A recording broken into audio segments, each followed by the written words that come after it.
Bismillahirrahmanirrahim. Assalamualaikum warahmatullahi wabarakatuh. Waalaikumsalam warahmatullahi wabarakatuh. Alhamdulillahirabbil alamin. Asyhadu an la ilaha illallah wa asyhadu anna Muhammadan rasulullah Muhammad wa ala ali Muhammad. Rabbi shrah li sadri wa yassir li amri wa hlul 'uqdatam min lisani yafqahu qawli. Bapak Ibu semuanya, matur nuwun sangat saya sampaikan kepada jenengan yang sudah berkenan hadir dalam kegiatan diseminasi aksi nyata modul 1.4 budaya positif program pendidikan guru penggerak angkatan 9 Kabupaten Nganjuk.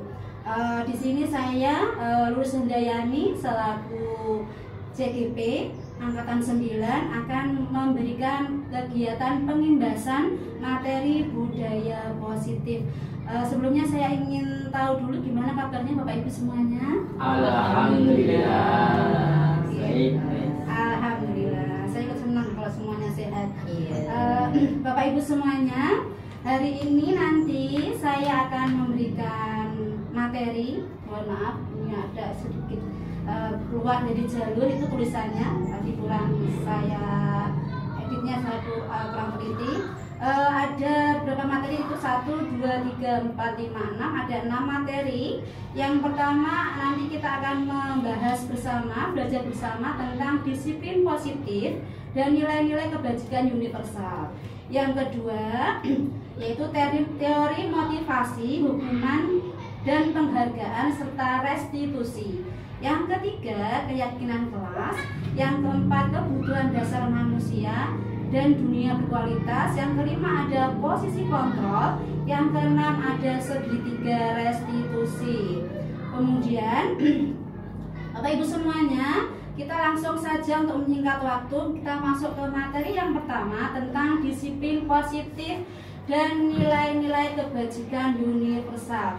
Sekarang saya coba minta Gusul untuk menulis sesuatu yang rahasia, yang jangan sampai Pak Sopian tahu yang jenengan tulis. Terserah jenengan nulis nopo yang berhubungan dengan sesuatu yang istimewa bagi jenengan. Nanti tugasnya Pak Ian berusaha untuk bagaimana caranya agar Gusul itu berkenan memberitahu apa yang ditulisnya. Terserah caranya. Boleh merayu, boleh kalau bisa ya jangan sampai menghardik atau mengancam. Tapi kalau memang dibutuhkan, beginian perlu dibutuhkan, silakan diancam Gusul. Yang penting Gusul mau membuka tulisan yang dia sembunyikan, yang beliau sembunyikan. Silakan Gusul untuk menulis, terserah jenengan nopo mawon. Yang penting jangan sampai Pak yang tahu. Ntar main-main dulu Pak yang main-main dulu.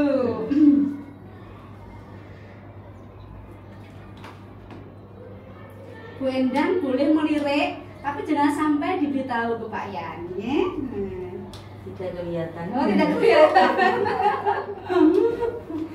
Oke, monggo Pak Yan dimulai. Bagaimana caranya, monggo? Hai Gusul. Pak Sofyan. Jenengan dan saya itu kan sudah teman lama. Sejak tahun 2022 saya mulai pindah ke sini. Coba mungkin boleh tahu apa yang di genggaman Gusul. Gusul boleh menolak. Kalau merasa itu berharga, tidak boleh diketahui, boleh menolak. Dan Pak ya, tugasnya itu harus berusaha supaya Gusul mau membuka. Biar pertemanan kita lebih intim, ya. Jangan ada dusta di antara. Jangan ada yang dirahasiakan. Boleh, Gusul kalau sudah menyerah juga nggak apa-apa, dikasih tahu. Mungkin dikasih tahu depannya atau kata kunci. Yang ditebak. Pak Sofian juga tidak penasaran.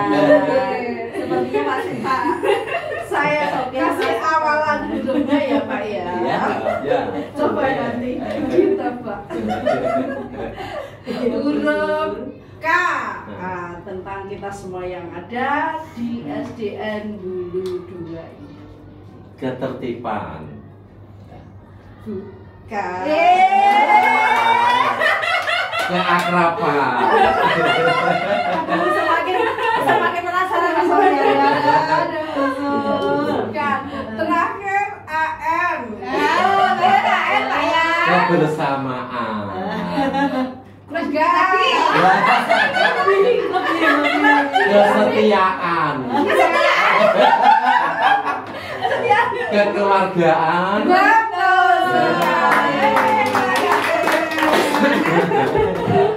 Oke, terima kasih teman-teman. Jadi dari praktek yang sudah dilaksanakan oleh Bu Sul dan Pak Yan tadi, intinya itu memberitahu kita bahwa sebenarnya ketika Bu Sul memberitahu Pak Yan, ya, itu bukan karena dorongannya Pak Yan, bukan karena rayuannya Pak Yan, tapi karena dari dalam diri Bu Sul sendiri mau membukakan hatinya, ya, mau membukakan hatinya untuk memberitahu Pak Yan. Jadi sebenarnya yang mengontrol Bu Sul untuk memberitahu Pak Yan itu bukan karena rayuannya Pak Yan, ancamannya Pak Yan, tapi karena dari dalam dirinya Bu Sul sendiri yang ingin membuka rahasianya sendiri.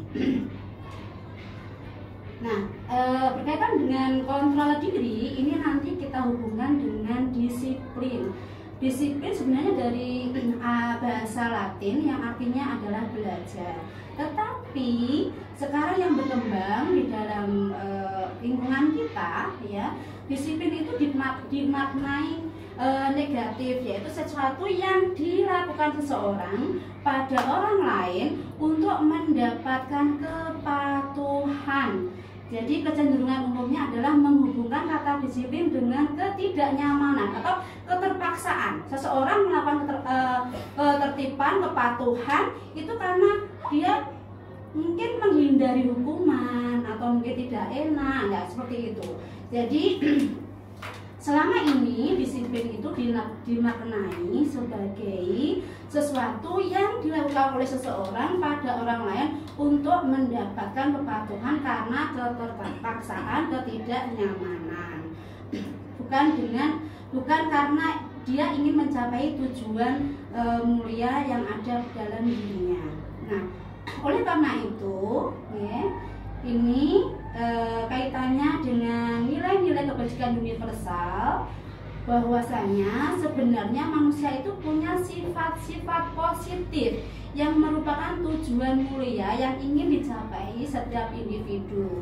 Nilai-nilai tersebut bersifat universal, okay?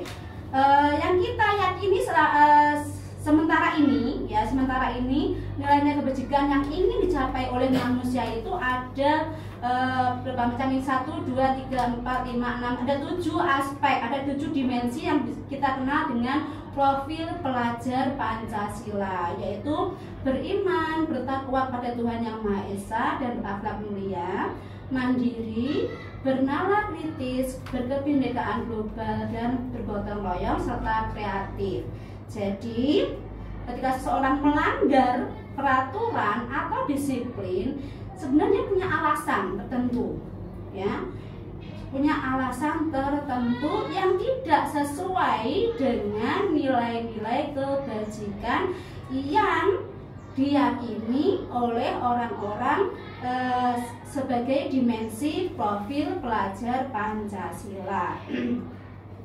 Berikutnya kita akan mengenal teori motivasi perilaku manusia. Pak Bagus mungkin kalau mau izin tidak apa-apa Pak Bagus, karena tadi katanya mau ada kepentingan. Ya. Oke. Jadi disiplin ini kita kaitkan dengan biasanya kalau anak melanggar kedisiplinan akan mendapatkan hukuman. Tetapi anak yang disiplin akan mendapatkan penghargaan. Nah, anak melaksanakan sesuatu sesuai dengan ketertiban atau kedisiplinan, itu ada teori motivasi yang membuat dia melakukan hal yang melanggar atau menaati ketertiban. Sedangkan restitusi nanti kita akan bahas berikutnya. Ya ini ya, jadi perilaku manusia itu dipengaruhi oleh teori-teori motivasi. Ada motivasi eksternal untuk menghindari hukuman. Jadi manusia itu berperilaku positif karena menghindari hukuman. Ada yang berperilaku positif karena ingin mendapatkan imbalan atau penghargaan. Ada yang melakukan perilaku positif karena ingin dihargai dirinya sendiri atau menghargai diri sendiri, ya. Sebenarnya yang kita tuju, yang paling utama, yang paling sesuai adalah yang nomor 3 ini. Nah, makanya hari ini kita akan belajar bagaimana anak-anak itu, ya, anak-anak itu mau berperilaku positif, mau disiplin, mau menaati peraturan, tetapi berasalkan motivasinya dari internal dirinya sendiri, bukan karena ingin mendapatkan penghargaan, bukan karena menghindari hukuman. Bagaimana caranya? Bukan motivasi internal atau intrinsik dalam diri siswa supaya patuh pada peraturan. Karena tidak ada keterpaksaan, nanti kita akan belajar bersama. Mohon maaf. Nggih. Berizin? Iya. Nggih, monggo. Kak Bagus, silakan. Semoga lancar Pak Bagus. Hati-hati jangan lupa olehnya. Jangan lupa olehnya. Menurut Ki Hajar Dewantara, ya, merdeka itu artinya tidak hanya merdeka tidak diperintah oleh orang lain, tetapi yang dimaksud dengan merdeka itu adalah bisa memerintah dirinya sendiri atau mengontrol dirinya sendiri supaya bisa berperilaku positif. Kemudian di sini ada keterangan dihukum oleh penghargaan. Bukannya penghargaan itu akan membuat orang lebih lebih semangat. Kok malah dihukum ini? Nah, ini pengertiannya di sini adalah ketika kita memberikan penghargaan pada orang lain, ya, itu ternyata ada efek negatifnya, ya. Efek negatifnya apa? Efek negatifnya diantaranya itu akan berpengaruh hanya dalam waktu jangka pendek saja, ya, dalam jangka pendek saja. Jadi aku melakukan ini, ya, dan oleh penghargaan hadiah ini. Nah, seperti itu, hanya sebatas itu saja, tidak sampai bisa menimbulkan motivasi dari dalam dirinya siswa. Seperti itu.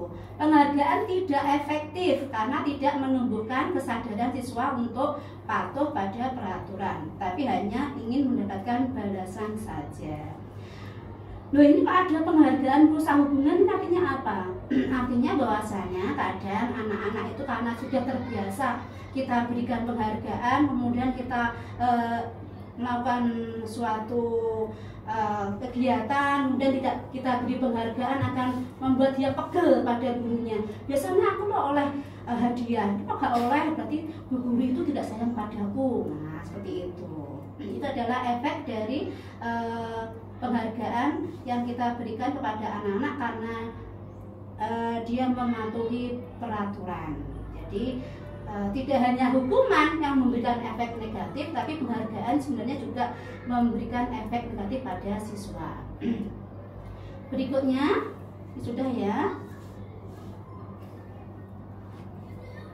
Bagaimana cara kita mengapresiasi, memberikan penghargaan pada seseorang yang membuat orang tersebut tidak mendapatkan efek negatif, yaitu dengan cara memberikan pengakuan secara khusus pribadi, ya, kemudian secara adil semua murid dapat, tidak hanya itu saja yang kita beri penghargaan, yang kita berikan apresiasi, kemudian secara konsisten, tidak tidak selang-seling, tapi terus menerus, kemudian fokus pada proses. Contohnya bagaimana? Contohnya seperti ini, apresiasi kebajikan secara verbal, ya, bukan hadiah, tapi secara verbal. Seperti ini, kemarin saya perhatikan rasa empatimu besar sekali pada saat menolong murid baru di kelas kita. Jadi kalau bisa ada aspek pembukanya, kata-kata pembukanya, kemudian nilai kebajikannya kita sampaikan apa nilai kebajikannya. Di situ ada nilai kebajikan rasa empati. Kemudian pada saat situasi apa siswa itu berperilaku positif kita sebutkan. Seperti itu. Ini adalah contoh pemberian apresiasi kebajikan kepada siswa. Jadi tidak harus berupa hadiah, tapi bisa apresiasi berupa verbal. Nah, dari beberapa aspek ini, yang nomor 1 itu coba kita tebak termasuk hukuman ataukah konsekuensi. Mungkin Bapak Ibu semuanya kita lanjutkan ya. Nah, coba sekarang kita identifikasi dari beberapa item pernyataan yang ada di layar, manakah yang termasuk hukuman, manakah yang termasuk konsekuensi. Yang 1, yang pertama hukuman, yang kedua hukuman, yang ketiga hukuman, yang keempat konsekuensi, yang kelima konsekuensi, terus apa ya? Hukuman, terus konsekuensi. Oke, kita lihat tebakannya teman-teman. 100 apa 90 apa 80? Ya, nomor 1 betul tadi hukuman. Betul. Oke, yang kedua hukuman betul. Yang ketiga hukuman betul. 100 semuanya nih teman-teman ini. Kemudian yang keempat ada konsekuensi, yang ke-5 ada konsekuensi, yang ke-6 hukuman, yang ke-7 konsekuensi. Kenapa kalau nomor yang 7 tadi termasuk konsekuensi? Karena kok bukan hukuman? Padahal disuruh lari loh itu mengelilingi lapangan basket pada saat pelajaran. Karena pada saat pelajaran PJOK. Jadi anak biasanya untuk pemanasan lebih dahulu ya, biar tidak kram. Seperti itu.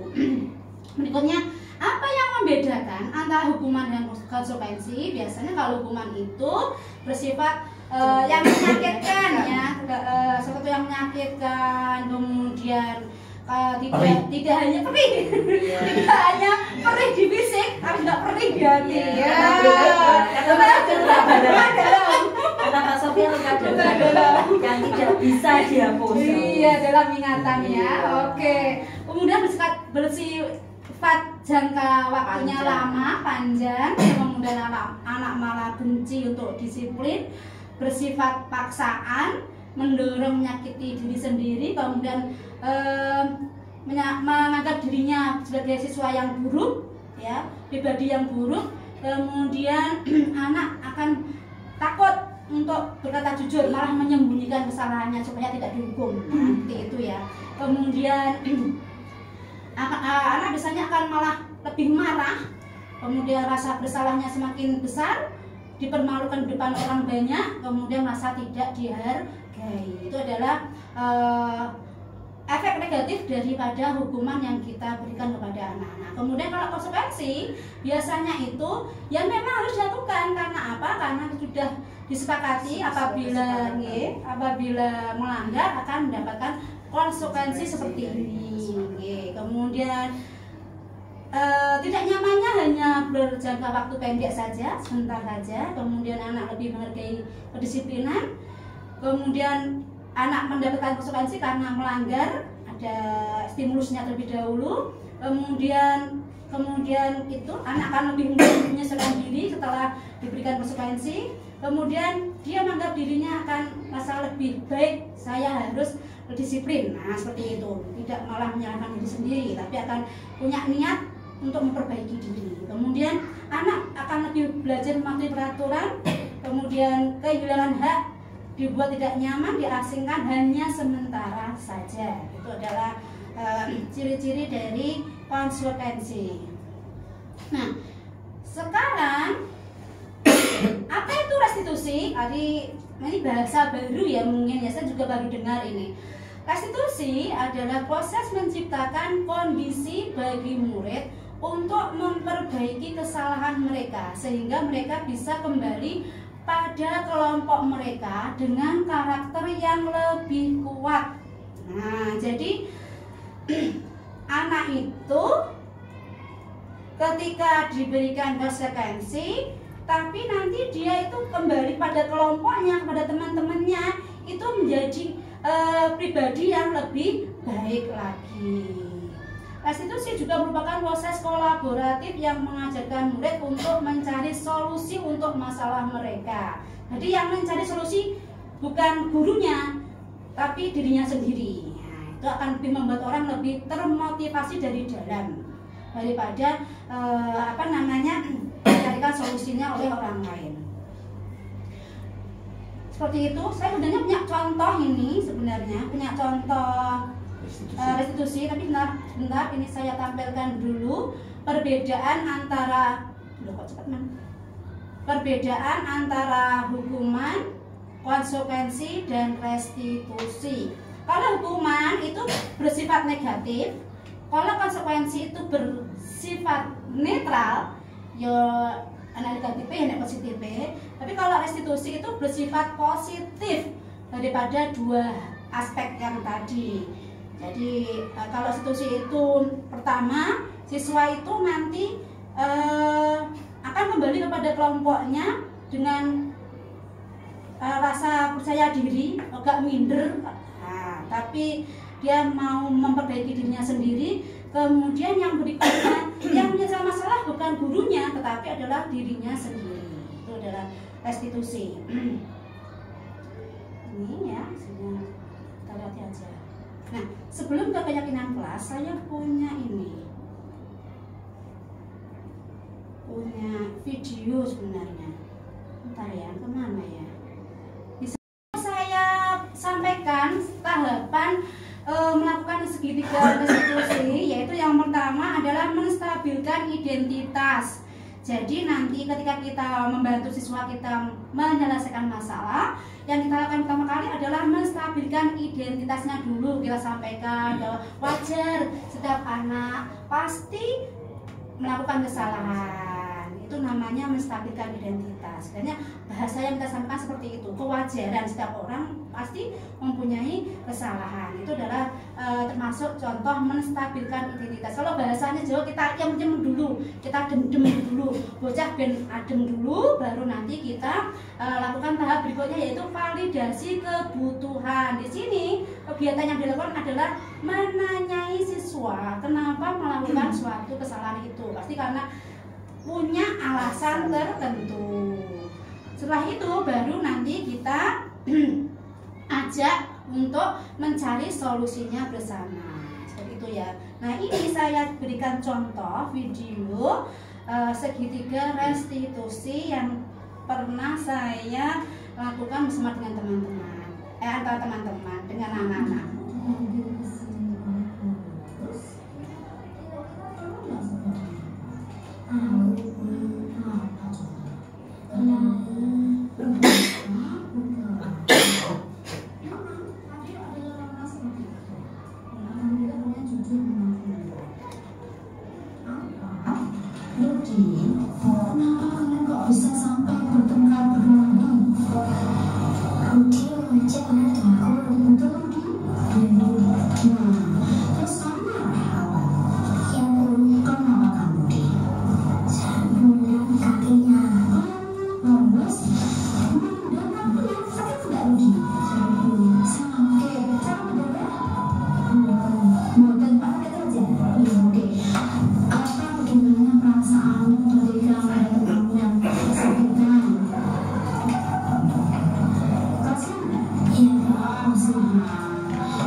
Bisa ya? Iya bisa.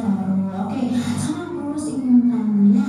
Kamu tadi ketika bertengkar berkelahi, keyakinan kelas apa yang kalian ambil? Keyakinan kelas apa? Kamu yang mana ambil? Keyakinan kelas apa? Saling tapi kalau kalian bersaling menghormati akan terjadi apa? Perdamaian. Oke. Nah, kalau sudah tahu kesalahannya, kira-kira kalian mau mengulangi enggak kesalahan yang tadi kalian lakukan? Tidak. Oke. Jadi sama apa karena tadi berkelahi bertengkar, silakan saling memaafkan. Saling memaafkan. Oke, masalah. Nah, kira-kira ini yang terakhir kali ya, karena bertengkar ya, berkelahi ya, tidak berkelahi lagi ya. Oke, terima kasih apa? Nah, seperti itu nggih. Berikutnya langsung kita lanjutkan untuk materi berikutnya, yaitu singkat saja ya, karena kita mau melayat bersama. Iya, takziah bersama. Sudah keyakinan kelas ya. Keyakinan kelas.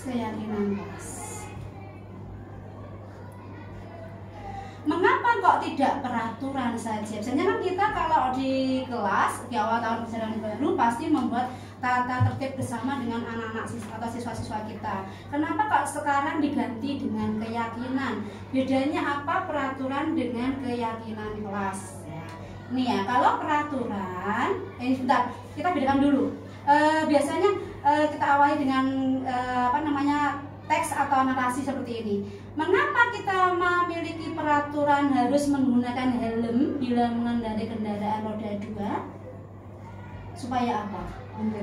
Ya, menjaga keamanan. Kemudian mengapa tidak memiliki mengapa kita memiliki peraturan 3M, menggunakan masker, mencuci tangan, dan menjaga jarak? Mengapa kita memiliki peraturan harus datang tepat waktu pada saat mengikuti pelatihan? Semuanya ini pasti ada sebabnya, ada alasannya yang merujuk pada keyakinan akan nilai-nilai kebajikan. Ya, seperti tadi yang sudah saya sampaikan, ada misalnya kita kenal dengan profil pelajar Pancasila tadi. Kalau yang ini, yang pertama adalah keamanan, menjaga keamanan, memakai helm supaya kita terjaga keamanannya, keselamatannya. Yang kedua, keyakinan apa? Nilai kebajikan apa? Yang nomor 2, menjaga kesehatan. Kemudian yang ketiga, kedisiplinan. Jadi kalau peraturan dengan keyakinan kelas itu beda. Bedanya apa? Kalau keyakinan kelas itu perilakunya pasti didasarkan pada nilai-nilai kebajikan yang telah kita yakini bersama. Kemarin saya juga sudah membuat keyakinan kelas dengan anak-anak, bisa kita lihat. Sebentar Pak Wito nggih. Sabar. Sebentar. Mana ya? Mungkinkah ini?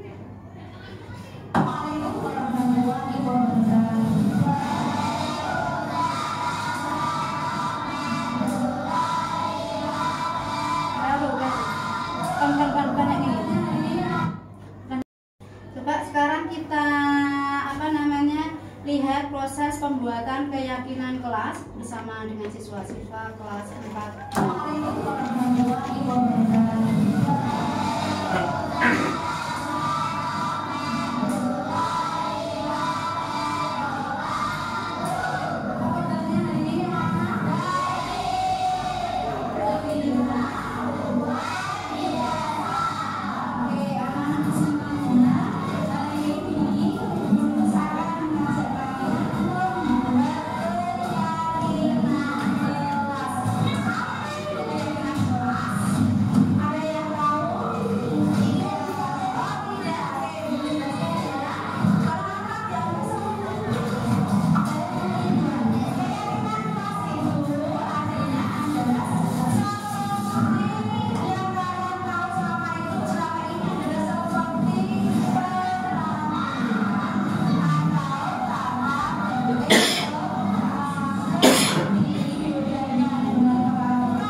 membuatkan contoh poster keyakinan kelas berdasarkan kesepakatan tadi yang saya buat dengan kemarin yang saya buat dengan anak-anak. Seperti ini posternya. Mungkin nanti bisa kita aplikasikan bersama di kelas kita masing-masing, ya, supaya lebih menarik. Bisa kita buat di Canva seperti itu. Menginjak atau memasuki materi berikutnya. Sudah, ini restitusi sudah.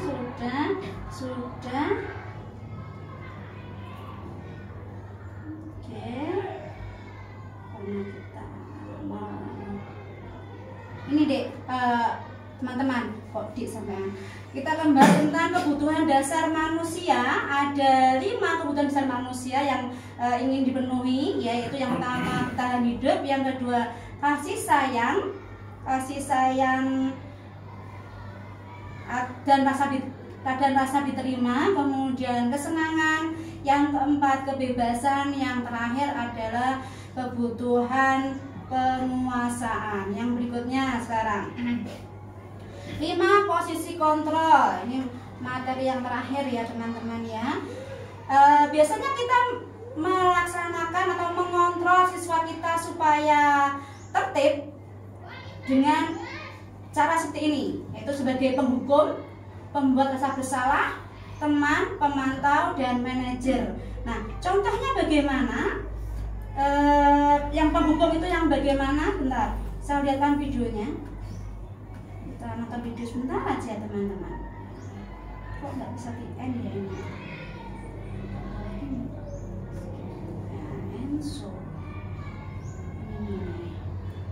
Videonya tentang posisi kontrol yang dilakukan oleh pendidik. Ini macam-macam posisi kontrol yang dilakukan oleh pendidik untuk membuat siswanya disiplin. Salam bahagia ibu dan bapak guru hebat. Dalam penerapan disiplin positif restitusi, salah satu program yang dikembangkan adalah 5 posisi kontrol. 5 posisi kontrol dalam restitusi adalah proses perjalanan seorang pendidik agar dapat mengenali diri. Pada video kali ini, kita akan membahas tentang 5 posisi kontrol yang dikembangkan oleh Diane Wilson dan contoh penerapannya.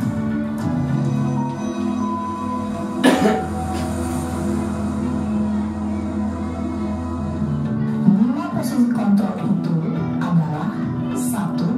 Posisi penghukum, 2. Posisi pembuat merasa bersalah, 3. Posisi teman, 4. Posisi pemantau atau monitor, dan 5. Posisi manajer. Untuk lebih memahami ke-5 posisi tersebut, mari kita saksikan kasus Naren yang terlambat hadir 20 menit di sekolah dan melihat bagaimana ke-5 posisi kontrol dalam menghadapi masalah tersebut.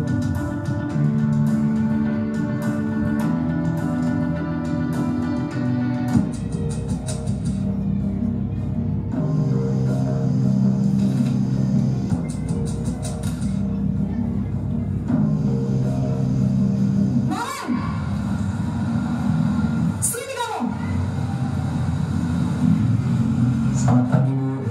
Selalu terlambat. Kamu deh pasti terlambat. Maaf, Bu. Saya Apa coba? Alasan kamu apa lagi? Kapan sih kamu tidak terlambat? Malas sekali ya kamu jadi anak. saya Dasar pemalas. Gak kapok-kapok sih kamu. Sudah berapa kali terlambat? Sana, kamu keliling lapangan basket 2 kali. kenapa saya harus keliling lapangan basket, Bu? Kenapa? Kamu lawan ibu? Berani-beraninya jawab. Sudah terlambat, masih berani jawab pula. Sekarang, keliling lapangan basket 5 kali sekalian. Biar kapok. Cepat. Pergi sana ke lapangan basket. Posisi penghukum biasanya berbicara dengan nada tinggi, menghardik, menunjuk-nunjuk, menyakiti, dan menyindir. Hukuman bisa berupa fisik maupun psikis. psikis. Ibu dan bapak guru hebat, dampak yang terjadi pada murid ketika guru berada pada posisi penghukum adalah murid cenderung akan memberontak, bahkan menyimpan dendam.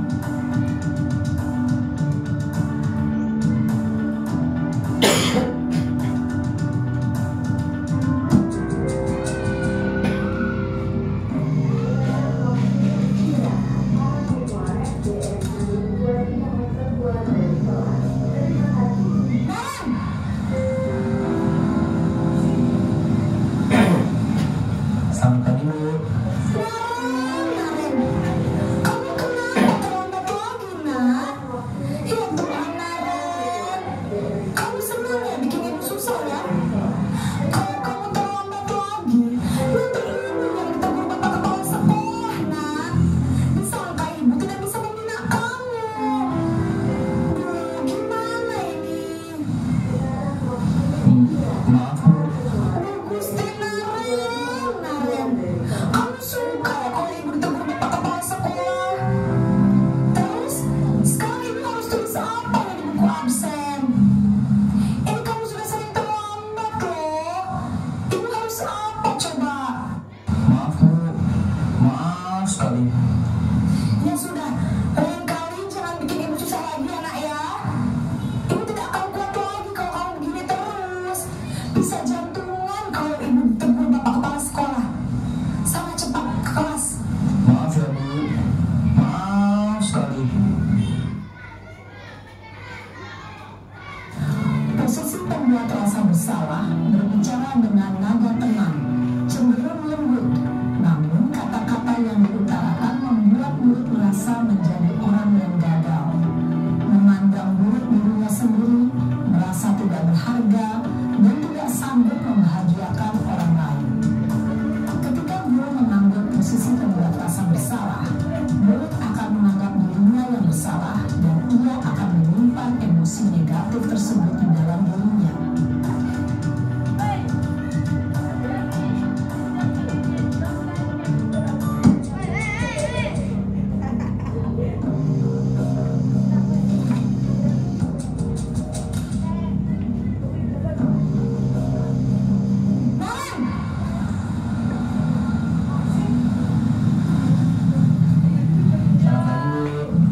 Wah, sudah jam berapa ini, nak?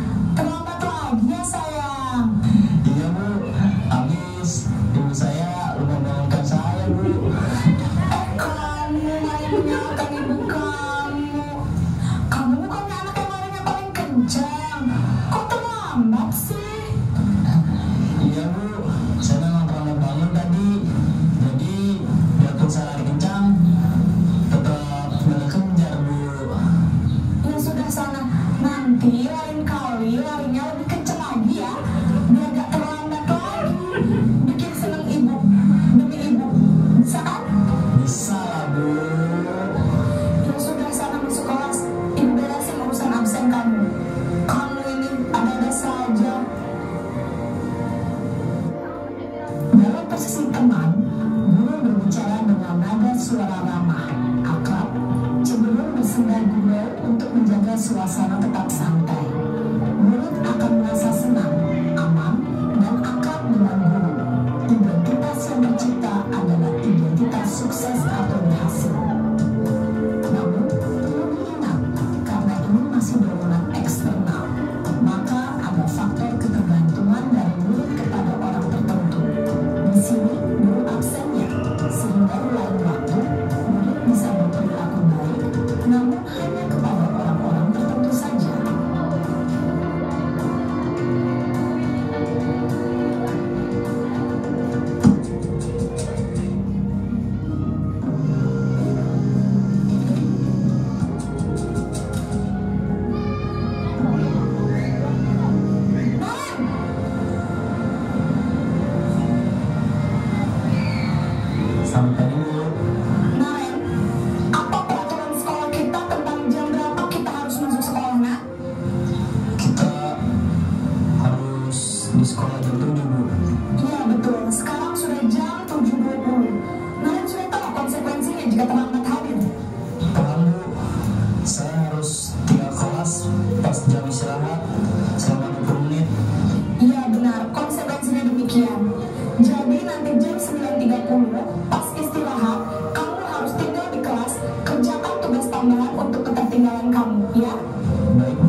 bahasa tubuh dan ekspresi wajah yang datar dan cenderung formal.